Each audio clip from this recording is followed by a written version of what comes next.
আজকে আমি আবার সাভারে যাচ্ছি যে মেডিকেলে। আজকে কিছু টেস্ট আছে, টেস্ট করাবো। তো আপনারা এই ভিডিওটা করার উদ্দেশ্য হলো আপনাদের যাদের এখনকার জ্বর হবে তারা অবশ্যই যে এলাকার যে ফার্মেসি আছে তার কাছ থেকে ওষুধ খাবেন না। যদিও ৫০০-১০০০ টাকা খরচা হয়, তারপরেও আপনারা একটা ভালো একটা ডাক্তার দেখায় তারপর আপনার ওষুধ খাওয়ার চেষ্টা করবেন।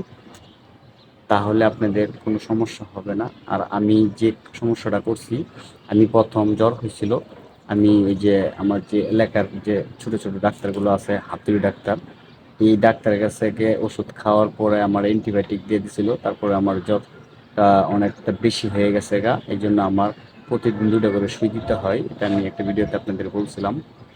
এখন ঠিকই আমি টাকা ভাঙতাছি। তো আপনারা আমার মতন এই ভুলটা করবেন না। আপনারা দয়া করে যদি জ্বর আসে তাহলে আপনারা অবশ্যই ভালো একটা মেডিসিন ডাক্তার দেখায় তারপর আপনারা ওষুধ খাবেন। এটা হলো আমার একটা আপনাদের কাছে রিকোয়েস্ট। কারণ অসুস্থ সবারই হতে পারে, আমার মতন যাতে না হয় এই জন্য এই ভিডিওটা করা। সবাই ভালো থাকবেন। আসসালামু আলাইকুম।